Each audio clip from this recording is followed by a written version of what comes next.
আচ্ছা বলেন তো, পেটের মধ্যে বাচ্চা রাখা কি সহজ কথা? আরে কথা কোন সহজ কথা?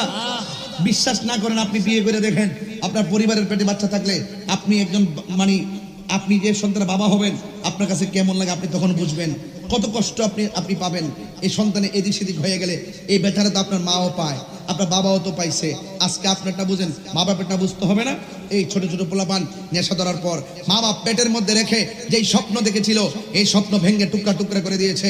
এই ছাত্র তার ব্যক্তি জীবনকে হাতে ধরে নষ্ট করে দিয়েছে। এই ছাত্র আগামীর সমাজটাকে ধ্বংস করে দিয়েছে। শেষ পর্যন্ত রাস্তাঘাটে এলোমেলোভাবে ঘোরাফেরা করে, নাই তার ব্যক্তি জীবন, নাই তার পারিবারিক জীবন, নাই তার ভবিষ্যৎ জীবন, এলোমেলো হয়ে গেছে তার লাইফটা। এই জন্য বলবো আপনি নিজেই আপনার ভাগ্যের নির্মাতা। বিবেক হলো সবচেয়ে বড় আদালত। আমি চাই না আমার কোনো সন্তান এই ছোট ছোট পোলাপান নেশার সঙ্গে সম্পৃক্ত হোক, ইয়াবার সঙ্গে সম্পৃক্ত হোক এবং বাবার ট্যাবলেটের সঙ্গে সম্পৃক্ত হোক। আপনার আওয়াজ করে বলুন, নেশা কি চলবে না বন্ধ হবে? আরো বড় করে, নেশা কি চলবে না বন্ধ হবে? আজকে থেকে ওয়াদা করেন মা বাপরে কষ্ট দিবেন। আর আওয়াজ করেন, মা বাপরে কষ্ট দিবেন। মা বাপরে কষ্ট দিয়ে কি হজে গেলে কাম হয়ে যাব? খবরদার, মা বাবার চেহারা দিকে তাকালে কবুল হজের সওয়াব হয়ে যায়।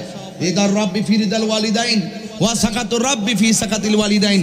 পিতামাতার সন্তুষ্টিতে আল্লাহ সন্তুষ্টি, পিতামাতার অসন্তুষ্টিতে আল্লাহর সন্তুষ্টি।